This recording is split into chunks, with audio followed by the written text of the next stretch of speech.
Mission 2024 को लेकर सभी राजनीतिक दलों ने कमर कस ली है। कहीं पदयात्राएं निकाली जा रही हैं तो कहीं रैलियों का आयोजन किया जा रहा है। इसी पर बातचीत करने के लिए हमारे साथ मौजूद हैं कांग्रेस के प्रदेशाध्यक्ष उदय भान। सर, बहुत बहुत स्वागत है आपका सूर्य समाचार। धन्यवाद।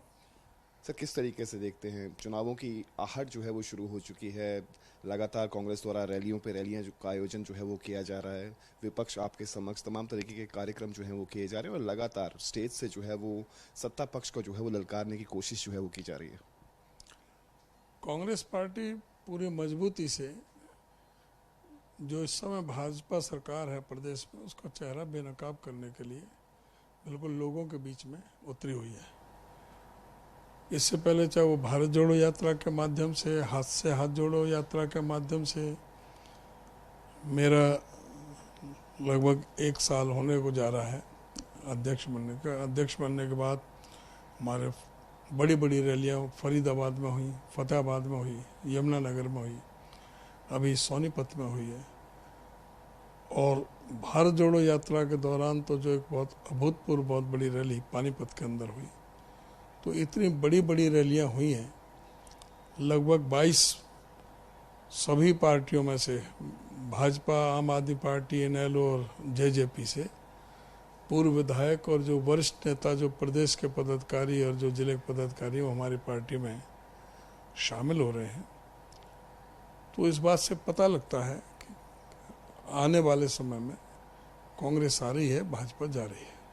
इस बात में सर कोई दो राय नहीं कि काफ़ी बड़ी बड़ी रैलियां जो हैं वो उनका आयोजन हो रहा है, भारी संख्या में जो है वो समर्थक वहां पे पहुंच रहे हैं, लेकिन एक स्टेज के ऊपर जो है वो तमाम कांग्रेस के वरिष्ठ नेता जो हैं वो नहीं वहां पर दिख रहे। चाहे हम कुमारी शैलजा का जिक्र कर लें, किरण चौधरी का जिक्र कर लें, 2-4 और नाम भी हैं। किस तरीके से देखते हैं, क्या कांग्रेस जो है वो एकजुट किसी स्टेज पर नजर आने वाली है? कांग्रेस पूरी तरह से एकजुट है और सभी लोग अपना अपना काम कर रहे हैं। शैलजा जी एक बहुत महत्वपूर्ण राज्य छत्तीसगढ़ की प्रभारी हैं। रणदीप सुरजेवाला जी कर्नाटक में चुनाव चल रहे हैं, वहाँ के प्रभारी हैं। बड़ी जिम्मेदारियां हैं, तो वो अपने हिसाब से चल रहे हैं। किरण चौधरी भी जगह जगह पूरे प्रदेश में जा रही हैं, सभी जिलों में। तो जहाँ तक है कांग्रेस एकजुट है।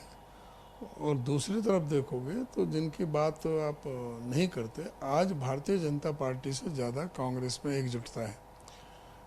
भारतीय जनता पार्टी में क्या क्या कहते हैं अरविंद शर्मा जो मेंबर पार्लियामेंट है, मुख्यमंत्री के बारे में बताने की जरूरत है कि मुख्यमंत्री में दिमाग ही नहीं है, भ्रष्टाचार चरम सीमा पर है। क्या क्या कहते हैं राव इंद्रजीत सिंह, आप उनसे पूछो। चौधरी बीरेंद्र सिंह क्या कहते हैं, आपने कभी देखा उनको एक मंच पे? मुख्यमंत्री की सभाओं में जो आप हमसे प्रश्न कर रहे हो, कभी आपने मुख्यमंत्री की जो सभा है देखिए कि भाई इसमें चौधरी बीरेंद्र सिंह क्यों नहीं है, इसमें कृष्णपाल क्यों नहीं है, आदमपुर में चुनाव हुआ था ये क्यों नहीं आए चुनाव में, अरविंद शर्मा क्यों नहीं आए, धर्मवीर क्यों नहीं आए, रमेश कौशिक क्यों नहीं आए? अब पूछोगे तो आप ये कह रहे हो मंच में सभी, ये कोई ज़रूरी है कि भाई सभी नेता होंगे? अगर इसी बात को पैमाना लोगे तो उनके तो कितने दल बने हुए हैं। ये सवाल जब उनसे पूछा जाएगा, जब वो हमारे समक्ष होंगे उनसे भी पूछा जाएगा, लेकिन अगर किरण चौधरी का जिक्र करें तो वो जो है वो मीडिया के सामने भी ये कहती हैं और लगातार मुखर होकर ये उनकी तरफ से बयान सामने आता है कि उन्हें जो है वो किसी भी जो आयोजन है उसका इन्विटेशन नहीं मिल पाता, इसलिए वो वहाँ पर शामिल नहीं होती। यदि इन्विटेशन उनको मिलता तो वो शामिल होती। हम सभी को इनवाइट करते हैं, मैं पर्सनली फ़ोन करता हूँ, जो कहते हैं वो गलत कहते हैं। गठबंधन को लेकर जो है वो काफ़ी कयास जो है वो लगा, काफ़ी अटकलें सामने आ रही हैं, र्यूमर्स हो कहें या फिर कुछ और कहें। इनेलो का कांग्रेस के साथ दिखाई दे रहा है और वहीं भाजपा जसपा गठबंधन पर भी काफ़ी जो है वो बयानबाजी जो है वो शुरू हो रही है। किस तरीके से देखते हैं? नहीं, हमें तो किसी गठबंधन की आवश्यकता ही नहीं है। हमारे पास तो 90 के 90 विधानसभा में, 10 के 10 लोकसभा में मजबूत प्रत्याशी हमारे पास हैं। अगर कोई गठबंधन की बात कर रहा है तो जो समय परिस्थिति के अनुसार उसमें फैसला लिया जाएगा। अभी मैं समझता हूँ कि अभी कोई आवश्यकता नहीं है। मतलब गठबंधन होने के कयास जो हैं उस पर जो है वो पूर्ण विराम नहीं है, वो गठबंधन किया भी जा सकता है। जिस तरीके से पूर्व मुख्यमंत्री ओपी चौटाला जो जिस तरीके से बयान सामने आ रहा है कि बीजेपी को रोकने के लिए जो है वो सभी विपक्षी दलों को जो है वो एकजुट होना पड़ेगा। क्या क्या बात करते हैं, हमारे सामने कोई बात आएगी तब हम उस पर विचार करेंगे, अभी हमारे समक्ष कोई बात नहीं है। इसके अलावा सर प्रादेशिक मुद्दों का यदि जिक्र करें तो मंडियों के अंदर जो है वो गेहूं की आवक हो रही है, लेकिन लिफ्टिंग जो है वो प्रॉपर तरीके से नहीं हो रही। उसको लेकर लगातार जो है वो बयानबाजियां कांग्रेस के नेताओं द्वारा भी की जा रही थी, लेकिन धरातल पर क्या स्थिति है? आपने भी मंडियों का दौरा किया था। लिफ्टिंग का तो आप एक सारी किसानों के तो ये सरकार पता नहीं क्यों उनसे एक दुश्मनी सी बांधी हुई है कि समय समय पर उनको प्रताड़ित करने का प्रयास कर रहे हैं। लिफ्टिंग की तो बात है ही, आप इससे पहले आप ये देखें कि गेहूं की आवक मार्च के लास्ट वीक में शुरू हो गई थी, 24-25 मार्च, हमारे दक्षिण हरियाणा में तो 20 मार्च के बाद ही, और इन्होंने 11 अप्रैल को पहले ही खरीद की है। तो इसका मतलब ये है कि पहले 17-18 दिन तो किसान अपने फसल को जब तक औने पौने में बेच चुका, पहली बात तो। दूसरा, जो इतना भारी भरकम नुकसान हुआ किसान को, उनकी फसल खराब हुई बारिश से, ओलावृष्टि से, कोई अब तक की सरकार अपनी कोई गिरदावरी नहीं पूरी कर चुकी, कोई उनको मुआवजा नहीं दिला पाई, और अब वो मंडियों में हैं तो उनके जिन्स को खरीदा नहीं जा रहा। उनके जिन्स को कहते हैं कि इसमें तो नमी ज़्यादा है, इसमें तो लस्टर लॉस है, इसमें तो टुकड़े ज़्यादा हैं। अब ये लस्टर लॉस है, ये तो कुदरत की देन है, इसमें कोई किसान का क्या बस है। अगर जो प्रकृति से कोई नुकसान होता है तो उसकी भरपाई तो सरकार करती है। ये कोई किसान ने कह दिया कि भाई कि हमारे इसको कलर फेड हो जाए गेहूँ का, बरसात कर दो, इसमें इसके टुकड़े हो जाएंगे, इसमें ज़्यादा टुकड़े हैं, नमी है। तो ये बहानेबाजी से एक तो वैसे परेशान किया जा रहा, और दूसरा जो खरीदी भी है उसका उठान नहीं हो रहा इनके। अब आप, मैं बता रहा हूँ कि 25 मार्च से तो गेहूं की ये फसल आ रही है।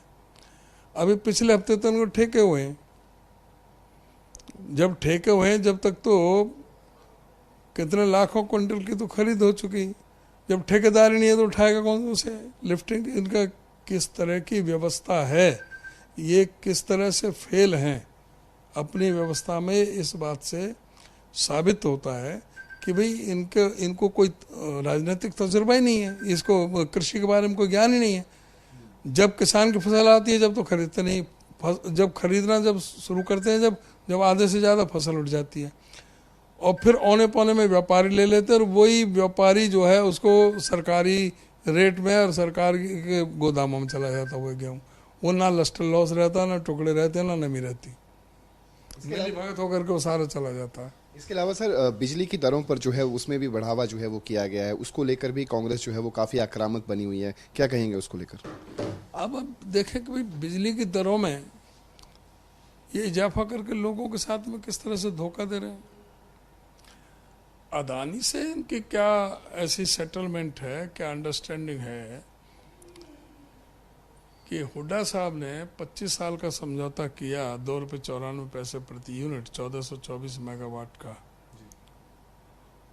और अदानी ने एक साथ उस समझौते को तोड़ दिया, और ये सरकार निस्सहाय है, बिल्कुल बेसहारा की तरह है, गिड़गिड़ाती हुई अदानी के पास कि हमें बिजली दे दो, बिजली दे दो। उसके खिलाफ कार्रवाई करनी चाहिए थी कि या उसके आगे सरेंडर करना था। इन्होंने उस कमी को पूर्ति करने के लिए 7 से 11 रुपए प्रति यूनिट के हिसाब से इनको बिजली खरीदनी पड़ी थी। और फिर जो HERC, Haryana electricity regulatory commission ने इस अदानी की वजह से जो नुकसान आंका था उस समय तक का 1144 करोड़ रुपए का नुकसान आंका था। अब वो 1144 करोड़ इससे वसूलने थे कि नहीं, पेनल्टी लगानी थी कि नहीं, मुकदमा दर्ज करना था कि नहीं अदानी पावर खिलाफ। इन्होंने सरेंडर करके प्लेट में रख करके 1144 करोड़ की गिफ्ट दे दिया उनको, ये माफ। और जो 1424 मेगावाट का था उसे कह दी 224 मेगावाट और सरेंडर कर रहे हैं हम, या किसी को बेचो, किसी रेट में बेचो। 1200 मेगावाट पे नया समझौता कर लिया और जो ₹2.54 प्रति यूनिट वो ₹3.20 यूनिट कर दी। ये समझौता अदानी को पहुंचाने के लिए लोगों का जेब काटने में लगे हुए हैं। ये हरियाणा प्रदेश के साथ किस तरह से धोखाधड़ी कर रहे हैं कि लोग ये समझते हैं कि लोगों को पता नहीं इन चीज़ों का। अब ये भरपाई कर रहे हैं रेट बढ़ा करके उपभोक्ताओं को परेशान करने के लिए, सारा फायदा पहुंचाने के लिए अदानी और जेब काटने के लिए, टैक्स बढ़ाने के लिए, उन पर रेट बढ़ाने के लिए आम जनता का जेब काटो और अदानी का पेट भरो, अदानी का उनके सारे उनके अकाउंट्स को भरो उनको। तो ये पूरी तरह से हर मोर्चे पर विफल हुई है सरकार। हर चीज़ के बाद देखें कि टोल टैक्सों पे उनमें 10 से 20% तक की इन्होंने बढ़ोतरी कर दी। आप किसी भी चीज़ का लें, हर चीज़ पे इन्होंने टैक्स बढ़ाने का काम किया है। तो ये तो मुनाफाखोरों की, टैक्स खोरों की ये सरकार बनकर रह गई, पूंजीपतियों की, और इनका किसी से कोई वास्ता नहीं रहा। बहुत बहुत शुक्रिया। तो ये थे हमारे साथ कांग्रेस के प्रदेशाध्यक्ष उदयभान, जिन्होंने बड़ी ही बेबाकी के साथ हर मुद्दे पर जो है वो अपनी राय दी। चंडीगढ़ से कैमरा पर्सन रिंकू मेहरा के साथ रवि चंदेल, सूर्य समाचार।